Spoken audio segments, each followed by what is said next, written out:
This MagSafe hub has quite a clever solution for anyone wanting to shoot in ProRes on an iPhone, because it has built-in SSD capability. Now, if you didn't know, ProRes files are huge, and if you want to record in ProRes using Apple's native camera app, you actually need to connect to an external drive because the iPhone won't save that footage to its internal storage. But I don't think this is just for people filming on an iPhone. I think something like this also makes for a really handy hub for the iPad.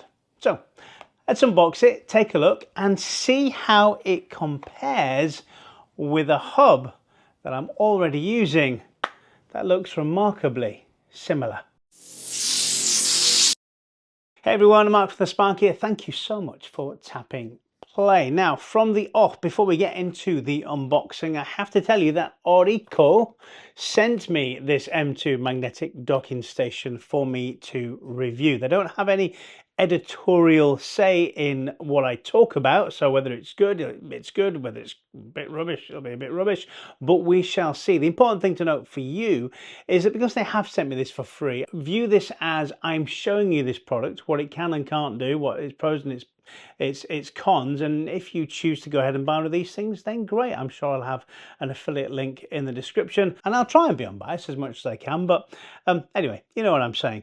And I've also purchased this crucial M.2 SSD, certain kind of size, because this can only fit a certain size SSD into it, as you will soon see. So I bought that with my own money to fit into this to see how it compares to this Hagibis magnetic hub that I have been using on, not my iPhone, but actually on my iPad. I attached a magnetic ring here and it fits on like that, and because this is MagSafe compatible too, I assume I'm going to be able to do things very similar. Right, without further ado, let me get the camera pointed to this and we shall unbox it. Okay, so for the moment, let's just put that to one side and see what we get inside the box. Okay, oh, we got some stuff underneath. I did have a quick look, but I didn't see everything that we've got here. Okay, so it comes with a MagSafe ring here, so if your phone isn't MagSafe, you can still use it on your phone. You just attach that to the back of it, or as indeed as I'm going to do, I'm going to actually put it here because I've bought something else as well, which I didn't show you, that will enable this to be a bit of a cleaner setup. Anyway, we'll get to that in a bit. So that and some instructions, which I should probably read over, but we'll leave that till later. We got a short cable here. I've got one of these already. I bought a few of these last year. These type of cables must have been from Orico, and they have never let me down. Short, probably about 10 centimeters, so it helps keep things neat and tidy, no matter what your device you're using on. But obviously, if you're using it on a phone, it would kind of go in. Oops, it would go in here, and then that would fit around the back like that. So pretty neat solution. Anyway, and in here we have what look like cooling pads to put on top of the SSD. And anything else? Oh, I dropped, it fell off the table here. They even provide you with a little screwdriver to get into this device to install the SSD. So an SSD screw there, cooling pads there. Oh, so that's neat. That's a really neat solution to get everything you could possibly need to get yourself started. This thing, I think, is thinner than my Hagibis. I mean, how do you pronounce that? Hagibis? I think it's Hagibis. I think this is thinner. There we go. And will it fit on them? It's very, oh my goodness, wow, that's really strong magnet. Okay, it's got its groove as well because it kind of fits in. There we are. This is it. So this is silver. How does it compare to this one? Well, it is quite a bit thinner. It is about the same size. A little bit smaller. So it's thinner and a little bit smaller. If you're intrigued by what's going on here, by the way, this thing is designed to kind of fit on your phone, but then you can fit other things that are also MagSafe on top of it as well. So you could get like a collection of MagSafe stuff if you want. But that's what That's what that bit is for, but I've never used it because I always use it on my iPad. So what ports do we get on here? Looks like we get PC in, so that's where your host device would plug into, in my case the iPad. Power delivery, 100 watts power delivery, and 10 gigabits per second USB there, and then obviously we've got the same USB-C there. Then around the corner we've got SD and TF, or smaller SD. And then on this side, I mean, it's all the hubs, ports you could possibly need, isn't it? Audio there, and this is for HDMI. How does it compare with this? What do you get with this? So 10 gigabits per second. I'm just kind of reading it on there. PD power delivery is the same. 4K, I believe that, let me find the box. Yeah, it says 4K at 60 hertz. So that's 4K at 60 hertz. Yeah, I mean that's 60. So as you get, so very similar between the two devices. But obviously this one has the neat trick of the SSD. So without further ado, let's unscrew it. I saw a screw hole here. There we go. Don't want to lose that. I thought that was a spare one, but that's for the SSD itself. It's not a spare screw. So bob that there, and that just lifts off there. Cool. Nice. All right. Let's just pop that there without trying to lose that. I'll put it in my little magnetic circle, and then we'll open up this. So as you can tell, what I said earlier as well, it does need a certain size SSD. Now this one is 2 terabytes and has a read-write speed, well, a read speed, should I say, of just over 7,000 megabytes per second. That's what it says on the box here anyway. I think that is overkill for what this thing can read and write to. But there we go. Pop that in there, and then I need to grab these and put that on that side and put that over there. Wow, this bit's fiddly. Oh my goodness, how annoying is this? That doesn't fit. Unless I'm doing something wrong, that's just too big. So we will have to simply pop this on like this, and then yeah, I mean, it's not moving around, it's kind of pushing against the metal cover here. So it's going to be safe enough. I'm not too fussed. It's a bit weird that they give you that and then it doesn't fit. That is really strange. Unless I'm doing something wrong, you'll have to tell me in the comments. I'm not a computer builder, so I don't often put SSD things inside things. Anyway, there we are. This is me later on in the day after I recorded that bit about not being able to get this screw in here. I just wasn't being hard enough. You need to give it a little bit of welly, and eventually it goes in and secures it as it should. So I don't know what that was all about. I was just being a bit silly, but there we are. It does fit and it does work and secures it quite nicely. Okay, back to the earlier video. Then what I'm going to do, just clear the space here and just give that a bit of a wipe. Stick this new ring. I'm going to put that in line with, but actually before I stick it down, let me just check something. I bought these because I'm not going to use this. I bought these super small connectors for this very thing, because these go like this in here. I'll put links for these in the description if you're interested. You can go have a look. I got them from Amazon. Yeah. So if I put that there like that, stick that down, and then that host one, where's the host one? PC in, there you go. Put that there. You can see the PC host is there, and we'll just, I could have even done it further, but oh no, I think that's perfect. Don't think it's certainly putting any stress on it. And that, oh my goodness, that's really, it's not going to come off. There we go. Neat solution. It doesn't add too much to the weight at the back there.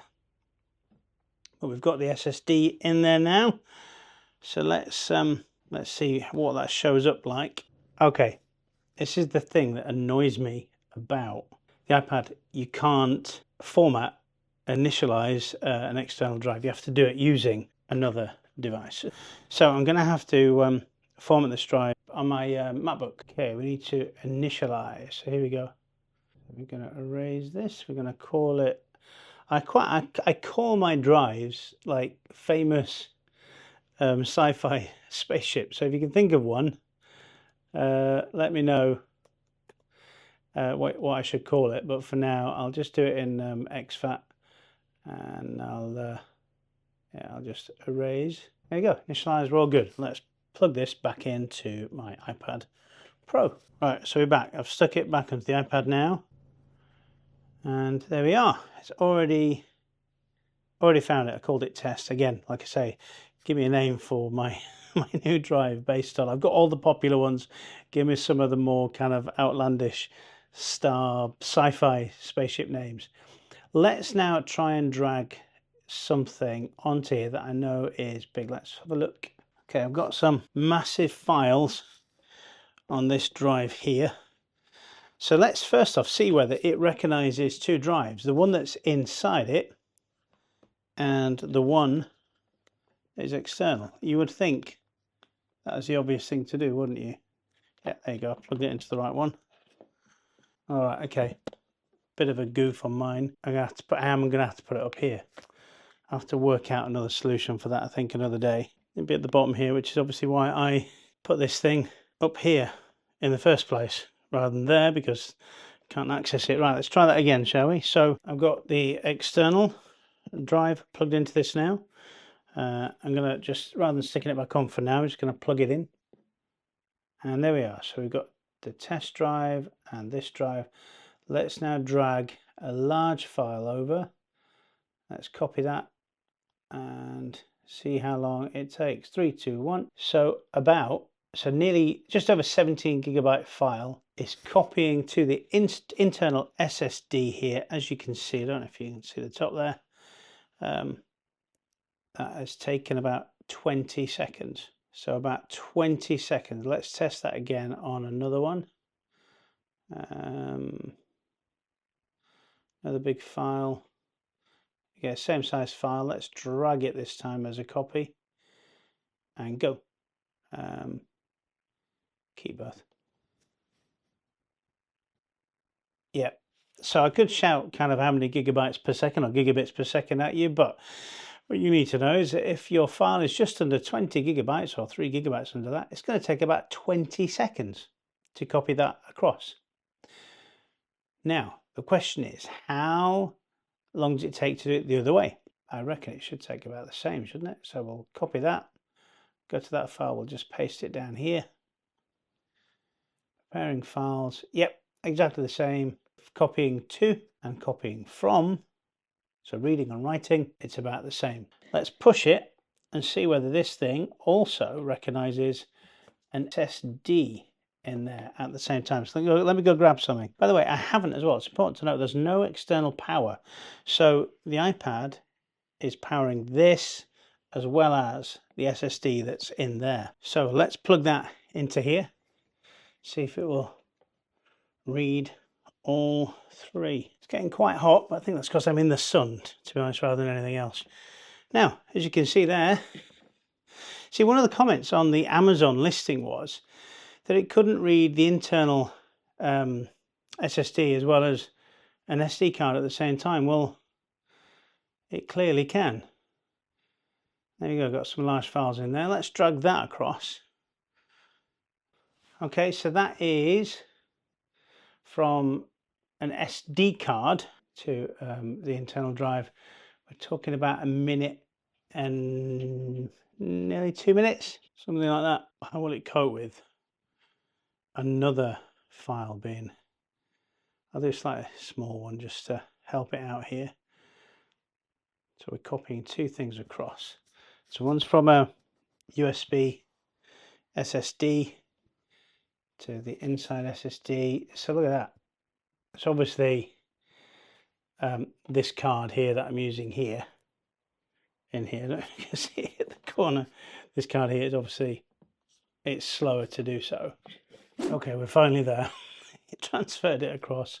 What memory card is this? A V30 SanDisk S-Stream. What would I expect on something like that? 200 megabits per second, which is obviously a heck of a lot slower than 10 gigabits per second. So there we are. That's why it was a little bit slower. I always like to not just throw stats at you, but actual real world usage. And so if you're going from USB into this thing, it's going to take no time at all. Obviously with an iPad, if that's what you're going to use it with, then you're going to have to initialize the SSD on something like a MacBook or a Windows computer, something like that. That's one of the annoyances of iPadOS. I'm not going to test the 4K or anything like that. I'm going to trust it's going to do exactly what this thing does here. I'm sure the audio works okay. I haven't got anything to test. I don't have any headphones to plug in. I use Bluetooth when I'm editing and things like that.